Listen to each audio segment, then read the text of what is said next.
Halo, assalamualaikum. Oke, ketemu lagi dengan Uni. Uni di sini mau bahas soal SIMA UI, tapi sama UI yang KKI atau kelas khusus internasional. Nah, di sini yang akan Uni bahas adalah soal tahun 2013 dengan kode soalnya 391, yaitu fisika. Oke. Oke, kita langsung aja ya ke soalnya. Itu soal fisika yang pertama yang ini nomornya nomor 25 ya dari semua total soalnya. Oke, kita baca dulu soalnya. Hmm, an ice cube having of mass of 50 gram and initial temperature of minus 10 degrees Celsius is placed in 400 gram of 40 degrees Celsius water. Jadi di sini ada 50 gram ice cube. Nah, dengan suhu awalnya minus 10 degrees Celsius diletakkan ke dalam air 400 gram yang suhu airnya 40 derajat Celcius. The specific heat of ice itu 2060 Joule per kilogram derajat Celcius. Kemudian the specific latent heat of fusion atau peleburan, nah ini 334.000 Joule. Kemudian the total heat needed by the ice to melt to become water with the temperature 0 degree Celsius is ternyata pertanyaan itu fokusnya ke ice ya. Ice yang gimana? Ice-nya melebur menjadi air pada suhu 0 derajat Celcius.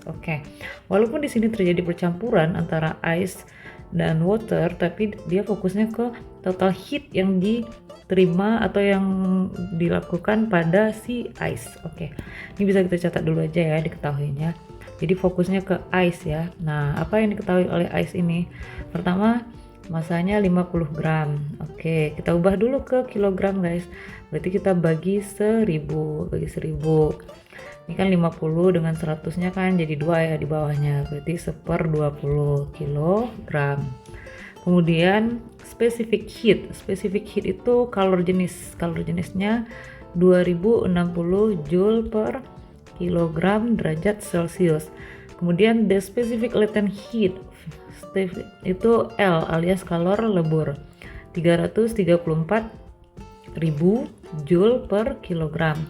Kemudian pertanyaannya adalah the total heat itu kalor, berarti kalor total ya. Nah, untuk mengetahui berapa sih proses yang terjadi pada si ice ini, bisa kita buat dulu kayak gini nih. Nah, tadi kan inisial temperaturnya atau temperatur awalnya -10.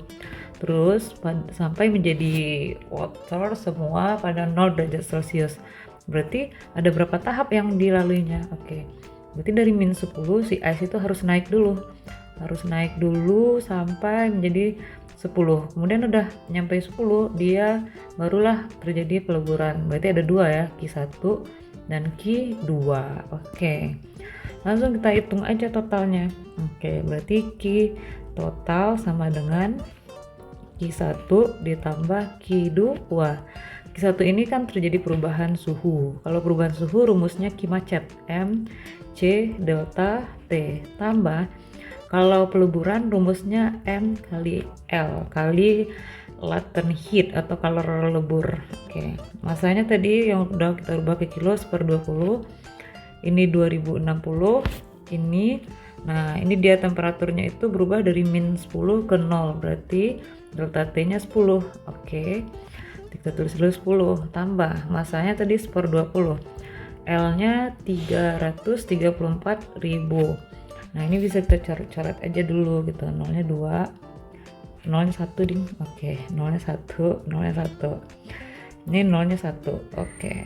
Terus ini berarti kan 2060 tinggal kita bagi 2. 2060 bagi 2 itu sama dengan 1030. Ditambah ini juga 2 dibagi 334 dibagi 2 itu 1 berapa ya? 167.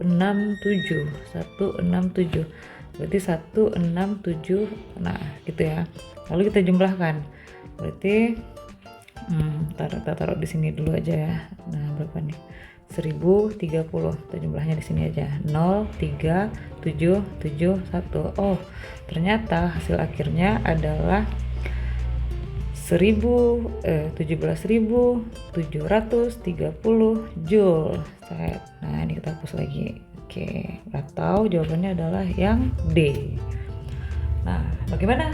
Bisa ya? Salah. Lanjut ya, lanjut.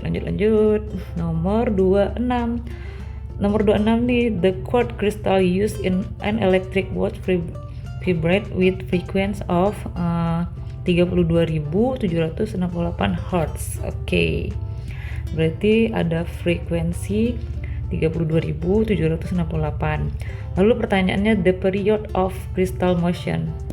Nah, the period of crystal motion. Berarti yang diketahui itu ada frekuensinya 32.768 Hz. Sedangkan yang ditanyanya period itu lambangnya T besar ya guys. Nah, kalau kita kaji lagi hubungan frekuensi dengan periode, ini bisa saya jelaskan dulu. Frekuensi itu berarti bisa dibilang kayak banyak apa, misalnya banyak vibrates atau getaran per sekon. Sekon itu kan waktu. Sedangkan period atau T itu dia waktu untuk satu kali pengulangan, misalnya satu kali getaran atau satu kali gelombang N. Kalau kita perhatikan, wah rumusnya kan saling kebalik, ini N per T, ini T per N. Ya udah, berarti kalau gitu frekuensi bisa jadi seperti atau T bisa jadi satu per frekuensi karena berbanding terbalik. Lalu untuk menjawab soal ini yang mana yang paling tepat kita gunakan? Wah, kayaknya yang ini nih. Yang T sama dengan super F karena kita udah tahu super F-nya berapa. Langsung ya kita jawab. Oke, answer. The answer is, T sama dengan 1 per frekuensi. Berarti 1 per 32.768. Ini kan ngitung angkanya itu bisa kalian lihat semuanya sama ya, 30,5. Sebenarnya bisa aja sih kita buat kayak gini dulu ya, 1 per 0,32768. Ini kali 10 pangkat berapa berarti? Kita hitung aja berapa kali kita memundurkannya, 1, 2, 3, 4, 5 ya. Berarti kali 10 pangkat 5. Nah, tujuannya apa? Tujuannya gini, 1 dibagi sama 0,33 ini kan sebenarnya kita nggak tahu berapa ya, tapi karena kita udah ngelihat angkanya, ini kan 1 lebih besar daripada 0,3, berarti hasilnya hasilnya itu 3 gitu. Atau ibaratnya kayak gini nih, kalau 1 per 3 kan 0,33 ya. Oke, kalau 1 per 0,3 berarti kan harusnya komanya nggak ada, 3 gitu. Ya udah, makanya tadi saya komakan begini supaya hasilnya 3. Lihat aja pilihan gandanya semuanya 3,05. Ya udah, berarti 3,05. Terus 10 pangkat 5-nya naik ke atas jadi negatif 5. Nah, ini udah jadi sekon. Tapi di sini tugas kita adalah mencari yang benar. Nah, kalau 30,5 sekon ini kayaknya enggak mungkin ya. Kalau mili itu kan min 3, 10 min 3, berarti ini 30,5 kali 10 min 3. Nah, mikro itu min 6, berarti ini 30,5 kali 10 min 6. Nah, kayaknya ini yang paling mendekati. Coba aja geser, jadi ini geser ke kanan, ini justru kurang 1 gitu. Berarti 30,5 kali 10 min 6 sekon atau 30 mikrosekon. Berarti jawabannya yang C gitu. Gimana? Ngerti ya? Ngerti dong. Yang ini nomor 27. Nomor 27 ini a particle of mass 5 gram is placed in downward direction electric field of magnitude 800 Newton per coulomb dengan gravity 9,8 meter per second kuadrat. To keep the particle stationary, the sign and magnitude of charge should be. Oke, kita lanjut nomor 27. Kita baca dulu ya. A particle of mass 5 gram is placed in downward directed electric field of magnitude 800 Newton per coulomb. Gravity 9,8 meter per second kuadrat. To keep the particle stationary, the sign and magnitude of charge should be. Oke, jadi di sini dia ngasih tahu ada sebuah partikel ini bermassa 5 gram diletakkan sedemikian rupa sehingga electric field-nya diarahkan ke bawah dengan nilai electric field-nya 800 Newton per coulomb. Terus pertanyaannya dia itu adalah bagaimana caranya agar partikel ini keep stationary atau tetap dalam keadaan diam. Nah, apa tandanya atau jenis muatannya, terus berapa besar nilai muatan itu seharusnya gitu.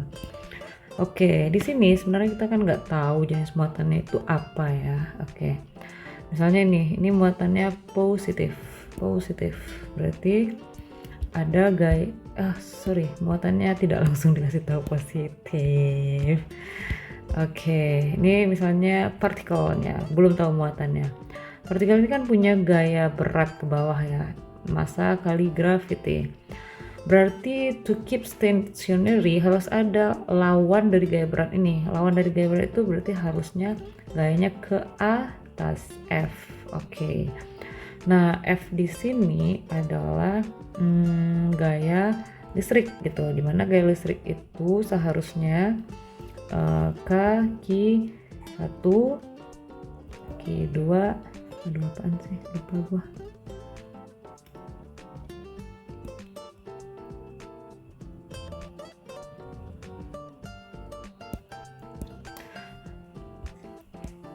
Oke, kita lanjut ya, nomor 27. Kita baca dulu soalnya.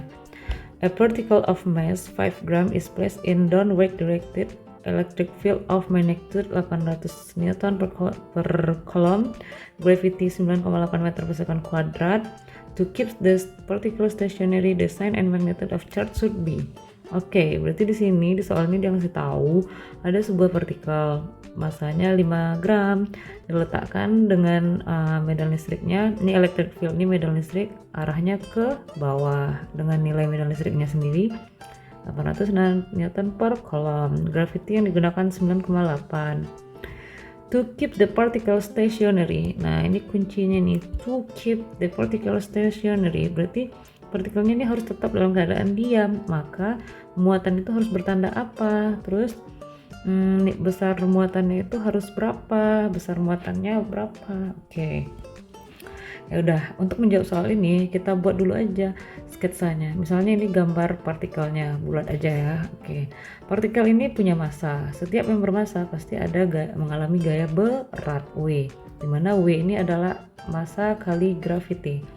Nah, karena arah gaya beratnya ke bawah atau menuju pusat bumi, berarti harus dilawan dengan gaya listrik agar to keep stationary, agar tetap diam. Nah, artinya F dengan W ini harus sama. Oh iya, sebelumnya rumus E itu apa ya? Nah, mungkin kalian udah pernah belajar nih yang kayak gini nih, K, Q1, Q2, tapi Q1, Q2 nya kita tulis Q aja ya. Oke. Per R kuadrat. Tujuannya apa? Supaya kalian bisa lihat nih. Nah, ini. Berarti yang aku lingkarin ini adalah rumus medan listrik. Oh, EQ berarti. Ya udah. Berarti kita menggunakan yang EQ. Nah, F dengan W itu harus sama. Kita nyari nilai aja ya. Ntar kita ngomongin jenisnya.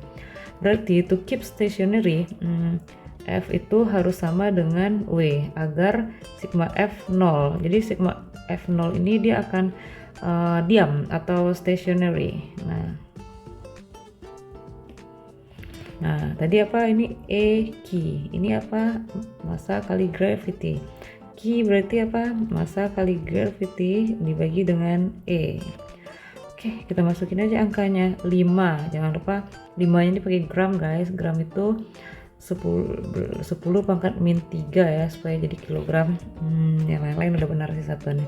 Berarti ini 5 kali 10 pangkat min 3 kg. Terus gravity-nya tadi gunakan 9,8. Kemudian kita bagi dengan 800. 800 ini boleh aja sih kita tulis dulu 8 kali 10 pangkat 2. Nah, 8 kali 10 pangkat 2. Ini kita hitung dulu ya. Sepertinya angkanya ini orang malas ngitung nih guys. Kita fokus ke angka terakhir aja nih, 613. 9,8 dibagi 8 itu kan sekitaran 1, sekian ya. Oke, berarti 1, sekian dikali 5 berarti 6, sekian, 6,13. Bilang berpangkatnya lagi. Di atas kan min 3. Nah, yang di bawah kan positif 2. Positif 2 naik aja ke atas langsung.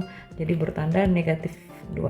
Berarti 6,13 kali 10 min 5. Ternyata dia dibuat dalam bentuk desimal. Berarti artinya koma ini kita mundurin sebanyak 5 kali ya. Koma mundur sebanyak 5 kali itu sekitar berapa ya? 13, 6. Tadi komanya di sini ya. Mundur 1 lagi tambah 0, mundur 1 lagi tambah 0, tambah 0. Sampai 5 kali ya. Ini baru berapa kali ya? Tadi di sini ya 1, 2, 3, 4, 5. Oke, sini berarti. Nah, itu komanya. Kolom. Berarti kalau gitu, wah benar semua angkanya berarti. Benar semua tapi kecuali DE ya, karena DE ini pakai mikro. Udah dia nggak pakai mikro lagi, udah langsung kolom. Sekarang kita ngomongin arahnya. Tadi kan di soal ada sih dibilangnya electric field-nya itu mengarah ke bawah, E-nya mengarah ke bawah, sedangkan gayanya harus ke atas. Gimana caranya supaya gaya itu harus ke atas? Wah, berarti muatannya harus positif atau menjauhi muatan itu sendiri gitu. Nah, yang perlu kalian ingat, muatan positif dengan muatan negatif itu mereka punya garis-garis gaya listrik, yaitu ini keluar dari muatan atau menjauhi muatan, ini masuk dari muatan, masuk ke muatan atau mendekati muatan gitu. Nah, ini kan E-nya dibawa ke bawah, berarti supaya F-nya gayanya arahnya keluar berarti harus menjauhi muatan alias ke atas gitu. Berarti kesimpulannya yang mana? Berarti yang B ya. Aku rasa soalnya 3 dulu aja ya. Next aku akan tambahkan lagi. Sampai jumpa. Sekian dari Uni. Selamat